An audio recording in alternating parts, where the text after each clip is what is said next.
Hello friends, Harish Shankar డైరెక్షన్లో power star Pawan Kalyan main లీడ్గా నటించిన ఉస్తాద్ భగత్ సింగ్ నుంచి ట్రైలర్ అయితే వచ్చింది భయ్య. అయితే మొత్తం ట్రైలర్ రాలేదు, ట్రైలర్ టీజ్ అనే విధంగా వీళ్ళైతే టీజ్ చేస్తూ ట్రైలర్ని రిలీజ్ చేస్తారు. ముందైతే ఈ ట్రైలర్ టీజ్ ఎలా ఉందో చూద్దాం, తర్వాత డీటెయిల్స్ మాట్లాడుకుందాం.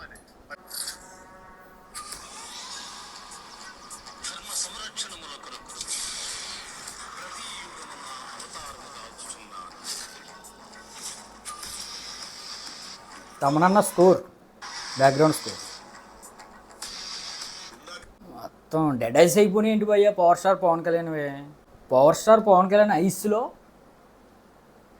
ఒక లుక్ అనేది ఉండేది, powerful eyes power star Pawan Kalyan. మరి ఈ షాట్ ఎలా కట్ చేయాలనిపించిందో డైరెక్టర్ హరీష్ శంకర్కి నాకైతే అర్థం అవ్వట్లేదు.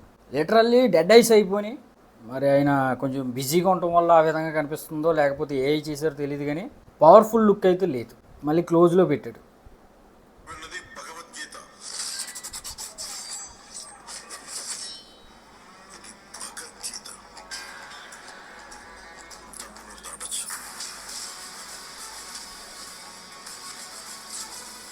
పంతొమ్మిది 3/2020 ప్రీపోన్ అయింది.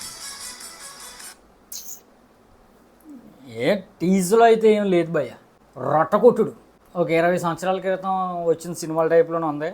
పవన్ కళ్యాణ్ యొక్క హీరోయిజం ఎలివేట్ చేసే సినిమాలా కనిపిస్తుంది తప్ప ఏదో కొత్త పాయింట్లతో సినిమా చూస్తామరా, యూనిక్గా ఉంటుందిరా అనే ఫీలింగ్ అయితే లేదు భయ్య. అందుకని వీళ్ళు డైరెక్ట్ ట్రైలర్ రిలీజ్ చేయకుండా టీజ్ చేశారు. ఈ టీజర్ని బట్టి, ఈ ట్రైలర్ టీజర్ని బట్టి ఆడియన్స్ యొక్క ఒపీనియన్ ఎలా ఉంటుందో చూద్దాం. ఆ ఒపీనియన్ తర్వాత ట్రైలర్ని రిలీజ్ చేద్దాం అనే విధంగా వీళ్ళు అనుకుంటున్నారని నాకైతే అర్థమైంది భయ్య. అసలు ఏమాత్రం ఇంట్రెస్ట్ రాలేదు ఈ ట్రైలర్తో, ఈ టీజ్తో. ట్రైలర్ చూసిన వెంటనే సినిమా పైన ఇంట్రెస్ట్ పెరిగిపోవాలి, ఇంకా డౌన్ అయిపోతుంది భయ్య. ఏదో ఫ్యాన్స్ ఏదో చూడాలి కాబట్టి ఒకసారి చూడాలరా అన్నట్టు ఉంది తప్ప న్యూట్రల్ ఆడియన్స్ ఎందుకు చూడాలరా అంటే ఈ టీజ్లో మాత్రం ఏం కనిపించలేదు. ఎందుకు చూడాలి?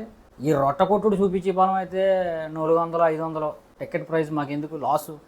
మళ్ళీ ముందు భగవద్గీత పెట్టారు, అదే ఈ హీరో ఎలివేషన్స్.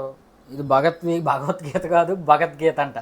ఈ డైలాగులు, ఆ ఎక్స్ప్రెషన్స్, ఆ మేకింగ్, ఆ టేకింగ్ మొత్తం కూడా నాకు అంతేమో అద్భుతంగా అనిపించలేదు భయ్య. చూద్దాం, ఫుల్ ట్రైలర్ వచ్చిన తర్వాత మరేం డీటెయిల్స్ మాట్లాడుకుందాం. మీకు ఏ విధంగా ట్రైలర్ అనిపించింది కింద కామెంట్ అయితే చేయండి.